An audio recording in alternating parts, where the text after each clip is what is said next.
this summer, and it turned out it was the Juneteenth weekend. And I was reading my copy of the Houston Chronicle online, and I came across a lengthy interview a Chronicle reporter did with Anthony Griffin. And I thought, oh my God, this is very interesting, because it was talking about the research he'd done for his book. And so I thought, first of all, I read the book, The Water Cries, and I was really incredibly impressed with it. And I thought, wouldn't it be wonderful to bring him here to speak on campus? And as it turned out, he is the lead-off event and speaker for our Black History Month. And so it was very, very exciting to now see that now happen.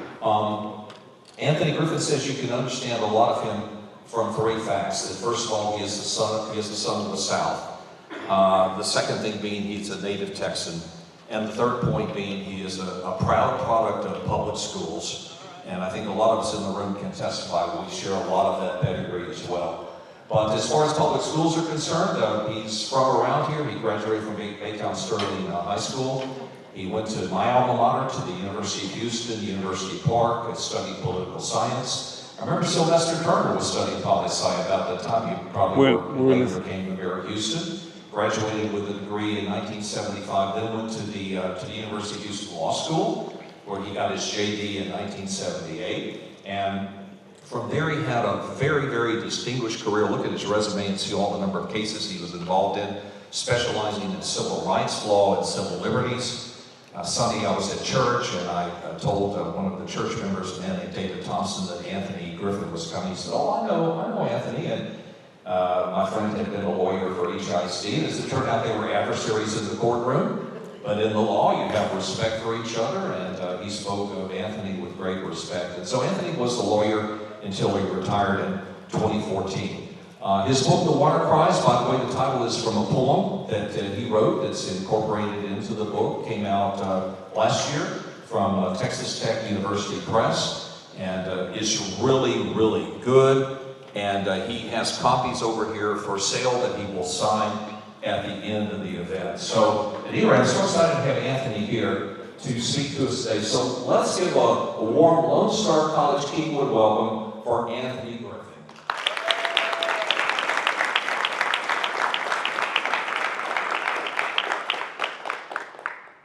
Let me give you a little bit more information so that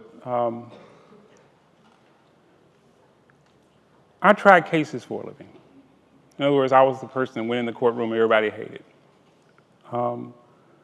I started, when I graduated from Baytown Sterling, I was 16, 17 years of age. Got out of the school in 3 years.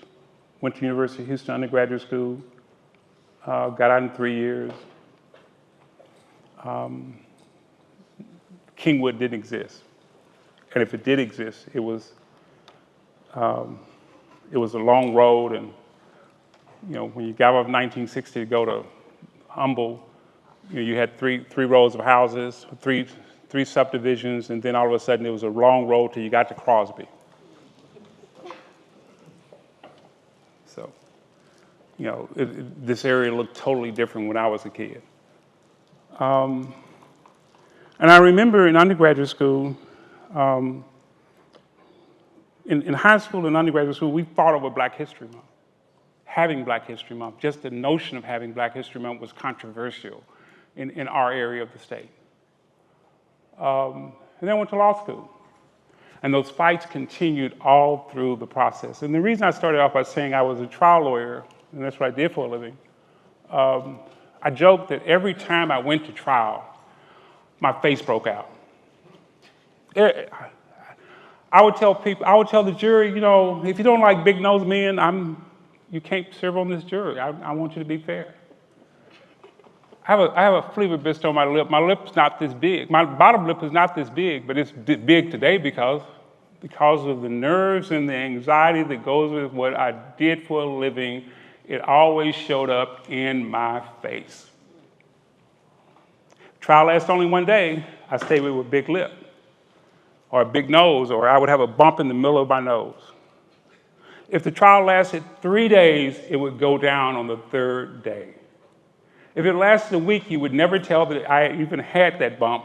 But every time I went to trial, my nerves ate me up, And I had to I would just die. And the reason I start out by saying that is because when I started writing this book, The Water Cries, when I was a kid, I used to have nightmares. And my nightmares were always vague and descriptive, and I would always start screaming about air. I felt like I was floating and falling in air. And the reason I remembered that is because when I was writing the book, that's where the title came from. I was involved in a dispute with the city of Galveston. And I get a letter from CenterPoint Energy, and CenterPoint Energy says, we want a block of your land. I give my background so that you understand how this fight took place. I was also, because of what I did for a living, I've always been the rabble rouser. I was the kid in Baytown, Sterling, with Baytown in school, that always wondered, why are you picking on this other kid? Because he looks different? I did it in junior high, I did it in high school. In high school, we got the black kids to Boy Scouts, any extracurricular activity in Baytown, Sterling for 3 years. Because we were complaining about the unfairness. Why are you not protecting us if there's violence happening in the school? That woman was cut and we know who did it, but you're not suspending these kids who did it. Why are we getting kicked off of, I was on the basketball team, and we played 3 games. All the black kids were second string, first string was the white guys. They would drop behind by 15 points. We would catch up. They would bring us in. Then they pull us out at the last of the game. White kids celebrate, first game. Did it again. We would whip the white guys 15 points in scrimmage, 15, 20 points. Coach would complain that, well, y'all running the ball, you're not really calling plays. And so I would come down as a point guard and basically say, we're calling number 1. He's going to cut to the left, and I tell him to play. When we're coming down, we're still going to score. Second game, they did the same thing. After the second game, I said, I can't do this anymore. I quit. Guy next to me says, I'm quitting too. Before you know, all of the black kids on this team quit. Then the seniors found out that we were boycotting as freshmen, and we quit the basketball team, and they agreed to quit too. So now all the black players quit. We then went to the girls, and the girls agreed to quit too. Band got boycotted. Any extracurricular activity at Baytown Sterling got boycotted because we wanted to change the conditions. We did it for 2 years. At the end of that 2-year period of time, the principal came to me and asked me, what can I do to get the black kids to come back out for band and participate in all the sports, participate in academic exercise? And my response was, I don't know anything about this. He says, oh, yes, you do. We've been told you're the impetus for this. So I had to go back and figure out what to do. Student, couldn't be no more than, I'm graduating, getting ready to graduate. I'm 15 years old, 16 years old, and I go back and I says, you got to fire this person, hire this person, hire this person. You have to make it more conducive. The kid you kicked out for stealing the Sports Illustrated, clean his record up. And they did all of that. I tell you that to say that when I got the letter from CenterPoint Energy, they wanted a block of land, I viewed the letter as coming from the city of Galveston. Politics. Because what I did for a living did not make good friends. I traveled from here to Dallas to go meet with a client of mine in Dallas, Eddie Bernice Johnson, who died a year ago, Congresswoman. I talked to Congressman Johnson, and she agreed with me that this is what's going on. And she helped. So when I'm fighting over the issue of my land, I then sit down and says, how can I help myself? And I thought of history. And I called over to Rosenberg Library, and I asked Rosenberg Library, were the slave auction houses in Galveston, Texas? Now, I don't know why I thought of slave auction houses, and they told me there were none. I said, ma'am, stop. She don't know who I am. This is during the pandemic. I said, no, this is Galveston. There's no way in the world the good enterprising folks in Galveston would not have slave auction houses. And I started, and they let me come over, put a mask on, and I followed all the rules, and I started researching. And I fell into a hole. My great-grandparents were slaves when I was born. Possible? Yes. They lived to be 105. One lived to be 105, one lived to be 100. I knew them in my lifetime to 7 and 8 years old. They stayed slaves between 13 years for my great-grandmother. I may have it wrong, 13 and 15 years after slavery. They were born in 1865. One was born in 1865, one was born in 1863. And when I started researching, you have to define what a slave is. And what happened was, as you write, you start reliving what you remember and what they told you. And I remember, and one of the things about writing is, I don't think you're a good writer unless you cut yourself. Because you get to a certain point and you go, I have to say this. If I don't say this, it's not believable. And you tell something about yourself, and you basically take a knife to your truth and you start bleeding. And by the time I got to page 75, I had blood all over the table. I'm telling too many truths. The reason books are so wonderful is because what it does is it invites you a different land, it invites you to the head of someone else, it invites you to an emotion you never saw that's part of you. We examine our own humanity and we say, oh my God, he's right. And then you find yourself crying and we go, why am I crying? When I was a high school student at Baytown Sterling, my buddies used to go out and party every Friday night. They would pick me up and they would drop me off at the library. But you know what was good about it? They didn't tease me about it.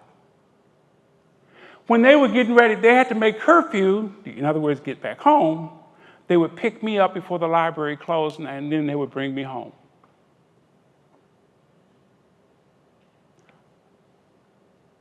I'm no different than you. And I would sit at that library and visit different countries. We didn't have internet. We had 3 TV stations.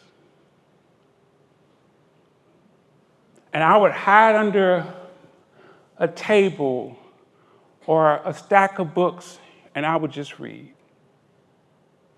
Every Friday night.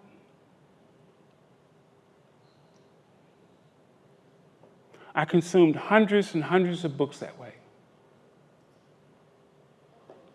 Because it helped me make sense of our world. Because remember, as a kid, we're trying to figure the world out. How does it relate to race, and how does it relate to money, and how does it relate to opportunity? And we're trying to figure our world out. And when I was writing The Water Cries, I remembered my great-grandparents.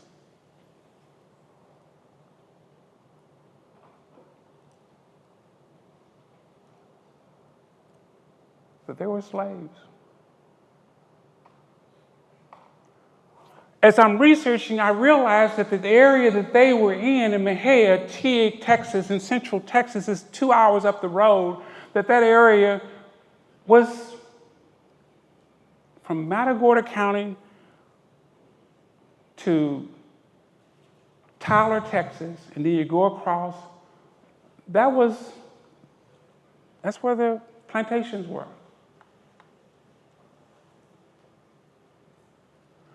When 1865 took place and Juneteenth rang out and they started freeing people, they realized, and having to give the right to vote to folks, they realized that African American men outnumbered white men 2-1.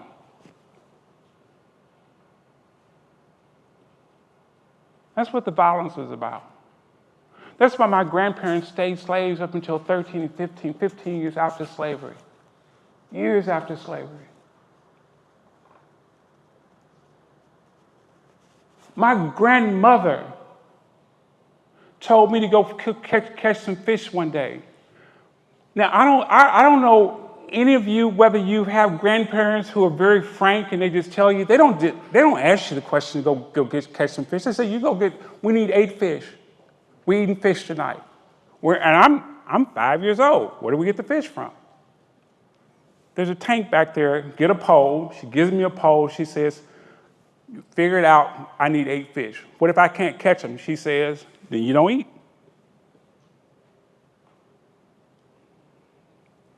Five-year-old with a pole, I go down there and I figure it out and I catch my 8 fish, and then one day I'm down by that same pond, it's the same tank, and I hear voices. As I'm running back to the house, I'm thinking to myself, they're gonna think I'm crazy. And my grandmother tells me, I tell her I hear voices down by the tank, for the fish tank, because there was a tank for the pigs. There were there's 100 pigs on the other side of the farm. There's a tank for fish, stocked with fish. And she says, the water cries, baby. As I'm writing the book, I'm experiencing all of this. And I kept hearing my grandmother's voice. And I kept hearing her say, the water cries. And I got up out of the middle of the bed, and I go upstairs, and that's how the title comes about. I represented the Klan years ago. I was general counsel for the ACLU on a statewide basis, general counsel for the NAACP on a statewide basis. I represent the Ku Klux Klan for their membership list. Yeah, and I believe that everyone's rights are important. If I attack my enemy, and you take away my enemy's rights, you take away my rights. Didn't make a lot of friends. Years later, when I was before the Supreme Court, and I had gotten an award from Justice Brennan, who was the Supreme Court Justice. And I was for the Supreme Court, and Justice Ginsburg was on the panel. And I talked to her later, and she asked me, were you nervous? I said, no. And I wanted to tell her so badly, traveling through Texas, going into small towns and representing people in hostile environments is much more intimidating than going before the Supreme Court. Driving into Tyler and having to deal with getting out of the truck and you know that what you're about to do, and it's a civil case.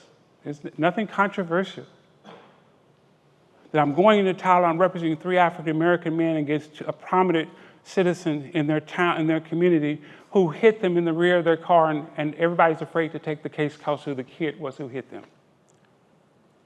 That's much more nerve-wracking. Realizing that I had to get rid of the BMW and buy me an F-150 pickup truck to be able to get from Galveston, Texas into different parts of the valley, or different parts of Houston, different parts of Texas, because I got stopped going and coming no matter what in our state. But I could go anywhere I wanted to in an F-150 pickup truck.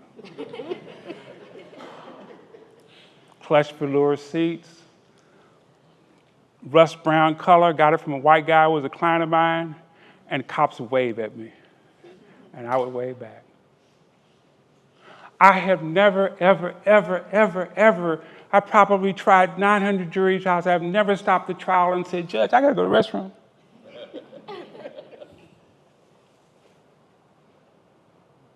That's how powerful nerves are.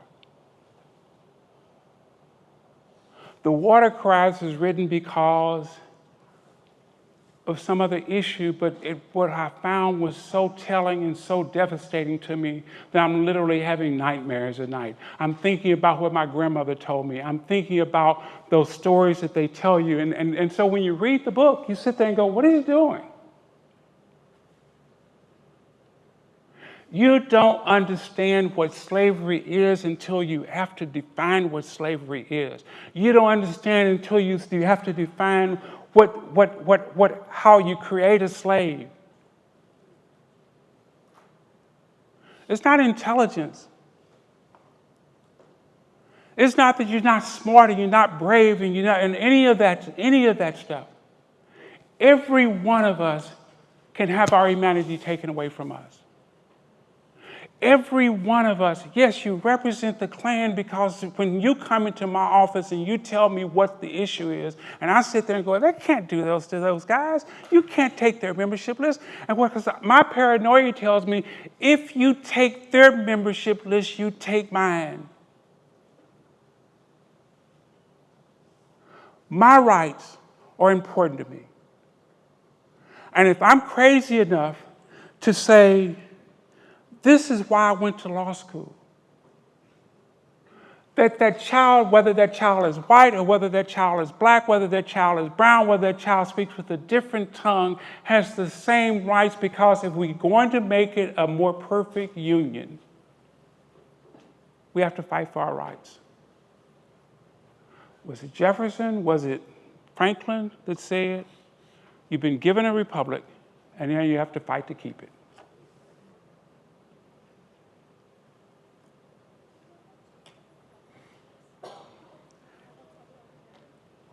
You read the difficult part about the book is this. We don't want to read about slavery. We don't even want to talk about it. We want to act like it did not exist.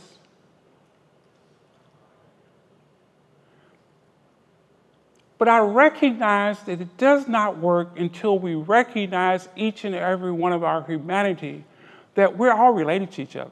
My great-great-great-grandparents were part black, part white. When they had their 75th wedding anniversary on the farm of my grandparents, half the crowd was white and half the crowd was black. I'm 5. I'm confused. What? Who are these people? George, is this your son? I'm your cousin.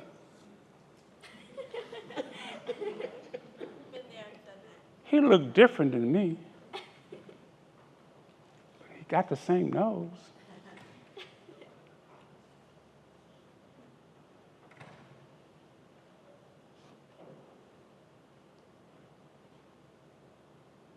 We take your name, we take your religion, we take your culture, you don't know what tribe you came from, and then we say, we're gonna run a race, I'm 50 yards ahead of you, now catch up. Really? I think I could beat Carl Lewis. I think I can beat some of these track stars who give me a 50-yard jump. I can get halfway down the track, have a Charlie horse going down the track, and I'm still gonna beat you. You gave me a 50-yard jump.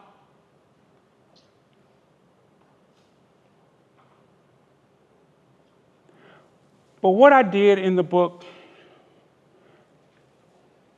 I think is futile if we beat each other up all the time.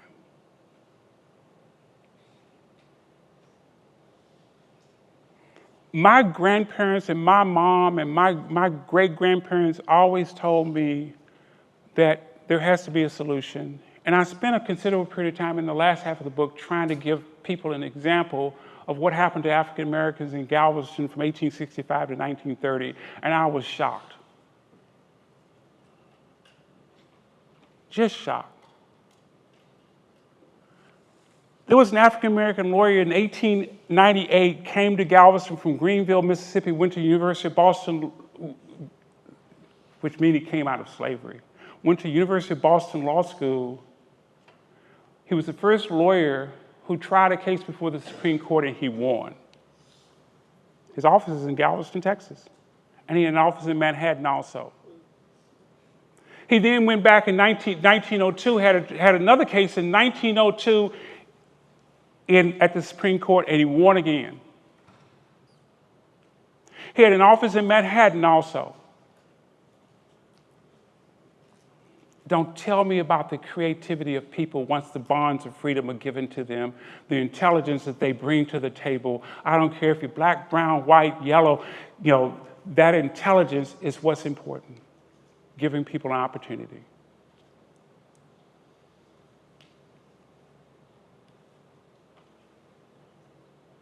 And you'll see that.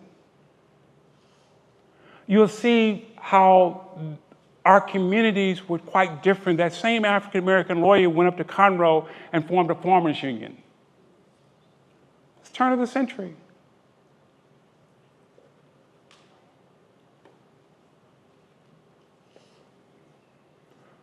The water cries because it retains our secrets, and I encourage you to read it. I also encourage you to realize my humanity is your humanity. My humanity is your humanity. My humanity is your humanity. That's what, in theory, the Constitution was about. When I'm in school, I'm reading, you call us 3/5 of a person, but we're equal? We can't vote. We're isolated, but we're equal? I'm watching this happen in school, but we're equal? We have our work cut out in our society. This room would not look like this room when I was a kid. Wouldn't. When I went to U of H, it didn't. It was 50 of us on the campus of the University of Houston. 50 blacks. I knew every one of them. We made each other speak to each other. You're not coming on this institution and you're not going to speak to us. That is what the book is about. Hey, let me ask you specifically, I mentioned the slave auction houses. What you found out about how many there were, where they were located, what was the most surprising thing that you found in your research? How many people came through Galveston. Souls came through Galveston, Texas. Millions of people came through Galveston, Texas. We typed in the computer through Ancestry how many slave manifests from a certain period of time to about a 20-year period of time went to New Orleans, from Galveston to New Orleans. And when we got the number back, there were 88 slave ships went from Galveston over about a 20-year period of time to New Orleans. A slave manifest has a listing of number of your cargo being slaves. And it didn't have one person, it has, the listing may have 20, 30, 50 people. You multiply 25 by 88,000 in a 20-year period of time, that's millions of people. And that's the shocking thing. And you notice, you start researching that how connected everything is that, Galvestonians were so powerful and had so much money that the towns around Galveston were formed by Galvestonians. Everywhere the railroad goes, all the way up to El Paso, are named after Galvestonians. And then you realize, oh my God. And that's what's scary about it, is that how can we bury this type of history? I took a class at the University of Houston called The History of Mexico, and the book was a book about this big, and it was called The Compact History of Mexico, and it was written by some academics out of Mexico. Best class I've ever had. That Hispanic professor got in that classroom, and he literally, for that whole period, that semester, just showed out. And I think we were spellbound as students, that he told us his history that we didn't know. And remember I told you who I was as a student? I was a student that would go check the library and go read the book, and I would go read behind the work. And I would go, he left some stuff out. Oh my God. They left stuff out so that you could keep reading. That you wouldn't turn the book down, that you would still read it, and you would sit there and go, oh my, and so that's what we have to do. And you can say that people are woke, and you can say, to answer your question, you can say, oh my God, something's wrong with y'all. The reality, our society is a much better society, to make a more perfect union. We may never get to being a perfect union. We may continue beating each other upside the head, but then you're going to realize what the water cries really represents is that I'm related to you. They were kin to each other.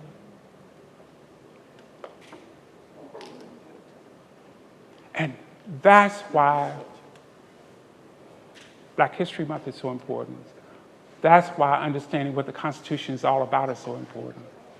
That's why when you walk down the sidewalk, a friend of mine, she grew up in Mount Pleasant, Texas. She has red hair. She's a light-skinned African-American. She walks in the courtroom. She's a lawyer. She walks in the courtroom and she sees a white guy with red hair across the way, and she realizes they were kin. He walks, he smiles at her, they smile at each other, and they look just alike. He said, what's your name? She tells her name, and they realize they were brothers and sisters from a different side of the town. They had red hair and freckles. Both of them had red hair and freckles. They both were attracted. She said, Anthony, I walked in, the man looked just like me. That's our society. It's worth fighting over. And we can say, oh, he's such a naive person, on and on and on and on, and call me what you want. Remember, I was a lawyer for 37 years. I tried over 900 cases. I had to believe to be able to walk into a courtroom in strange towns and tell people, I'm here to represent old John that y'all don't like. And when I walk out of here, John's going with me. I'm here to do this, something you read about in the newspaper. I'm here to do this from something you read you saw on TV. And I'm here to do my job. And all I'm asking you to do is give me your ear and give me your thoughts, because this system does not work unless we believe it's possible. So thank you. Thank you for the invitation.